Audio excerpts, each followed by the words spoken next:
They canceled my birthday party in front of everyone just to pay for my sister's vacation, and they laughed while doing it.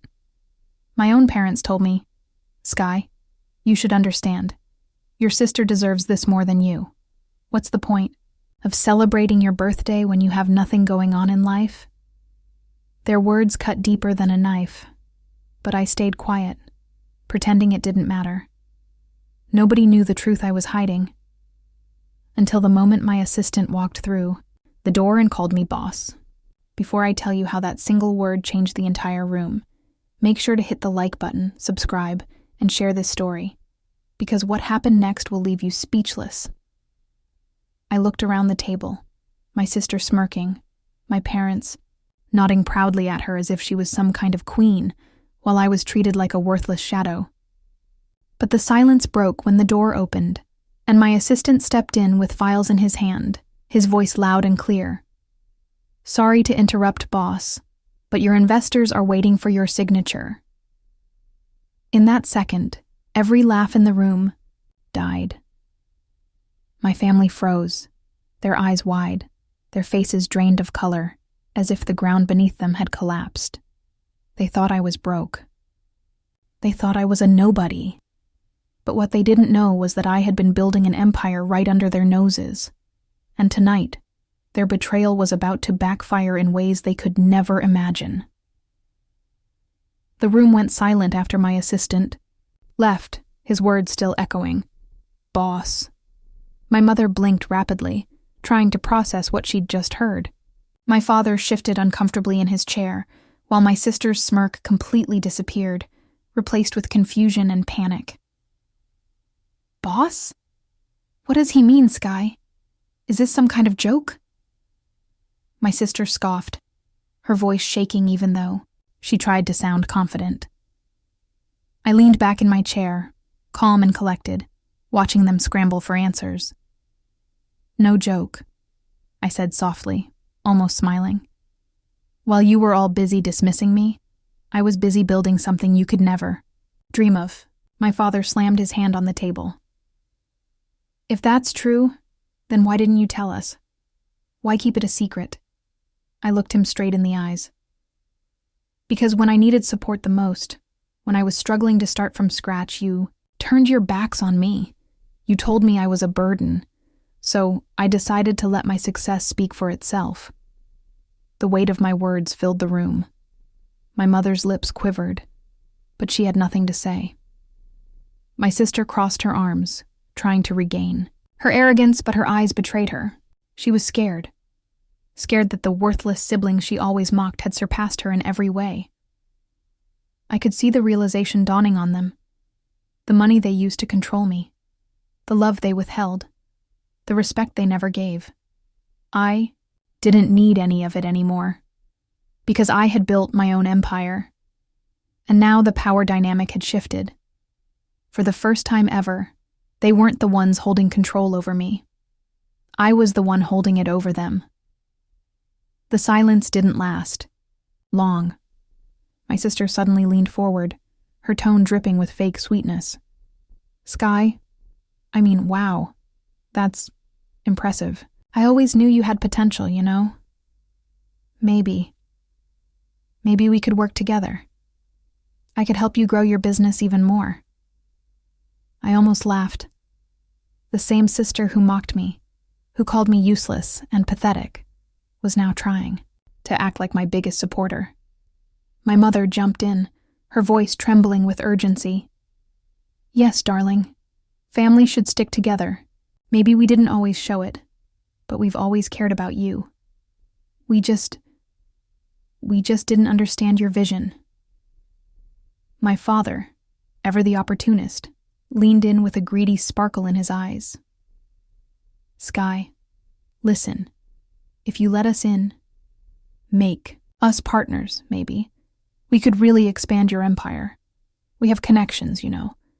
With our experience and your money, we could be unstoppable." I looked at them, one by one, watching their masks slip. They weren't proud. They weren't supportive. They were desperate to latch onto my success after years of dismissing me. You didn't care about me when I was struggling, I said coldly. You didn't care when I needed encouragement, when I needed family. You only care now because you see I've made it. This isn't love. This is greed. My sister's face flushed red, her arrogance cracking. Greed? You're twisting this. We just want what's best for you, for us, for the family. But I shook my head slowly. No. What you want is a share of something you never believed in. And let me make this very clear. You'll never get it. Their smiles vanished. The room grew heavy again, thick with resentment and humiliation. For the first time in their lives, they realized I was no longer the powerless one. I had the money, I had the power, and most importantly, I had the freedom they could never take away again. My father clenched his fists, his pride wounded. Sky, don't be foolish. Family is everything. Without us, you're nothing. I stood up slowly, my chair scraping against the floor. The weight of his words didn't crush me like it used to. Instead, they fueled me. I walked to the head of the table, placing my hands firmly on the polished wood, and looked each of them dead in the eyes. No, Dad. Without you, I became everything. My mother gasped softly, tears forming in her eyes. But even now, I could see the conflict behind them. Love twisted by greed. My sister sat frozen, her lips pressed tightly together, her eyes filled with fury at the idea that the sibling she mocked was now untouchable. Just then, my phone buzzed. My assistant's name lit up the screen. I answered on speaker. Boss, the investors are waiting in the conference room. The deal will make you one of the youngest billionaires in the country. Gasps filled the room. My family's jaws dropped, their last fragments of pride shattering in an instant. My sister whispered under her breath, "Billionaire?" Her voice cracked, the arrogance gone, replaced by fear and envy. I ended the call and looked back at them. For years you made me feel worthless. You told me I was nothing. Tonight, you tried to humiliate me again, canceling my birthday like it didn't matter. But here's the truth. I don't need your approval. I don't need your love. And I will never let you leech off my success. The room went dead silent. My mother's tears finally fell. My father slumped back in his chair, defeated. My sister stared down at the floor, unable to meet my eyes. I took a deep breath, grabbed my coat and walked toward the door. Before leaving, I turned one last time and said, "You had your chance to stand with me. Now, you'll have to live with the regret of standing against me."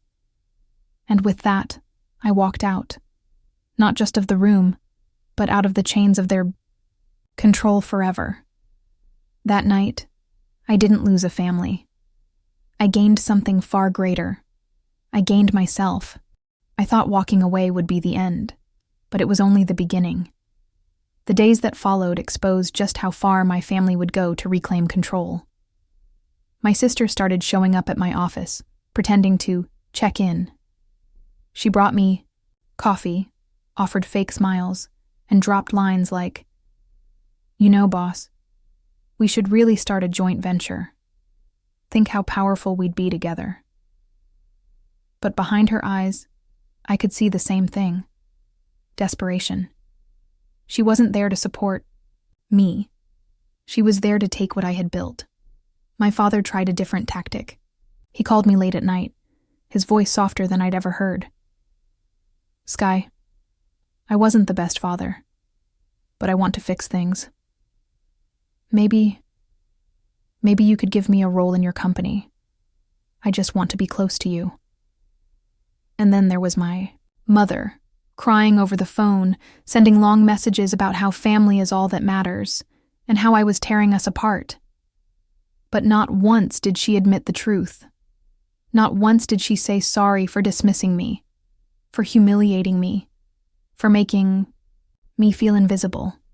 That's when it hit me. They weren't sorry. They weren't changing. They were still the same people who canceled my birthday for a vacation. The same people who laughed at me when I was struggling. The only thing different was, now I had power. So I made a decision. I blocked their numbers. I instructed my assistant not to let them into the office. And when my sister tried showing up at my birthday party the following year, I didn't let her in. Because that day, I finally celebrated with people who truly cared. Friends who saw me for who I was, not for what I could give them. And for the first time in my life, my birthday wasn't about candles or cake. It was about freedom. Months later, I stood in front of a massive crowd at a business conference. Flashing cameras, the sound of applause, and a giant screen behind me that read, Skye Wilson, Entrepreneur of the Year.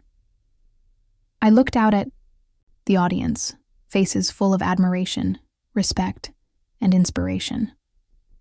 For a moment, my mind flickered back to the dining table that night.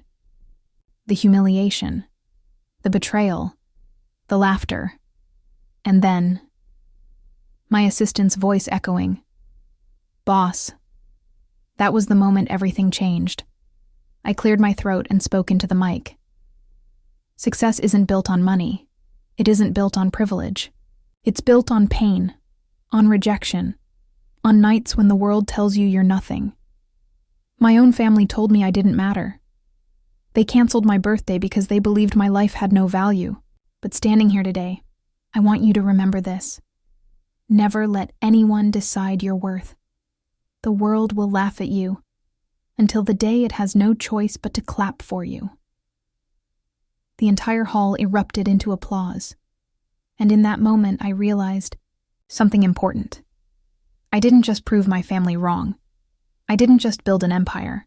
I gave a voice to every person who's ever been told they weren't enough. So when people ask me about my birthday now, I smile and say, that was the day I stopped waiting for permission to matter and started writing my own story. And that's how I went from being the forgotten child to the boss.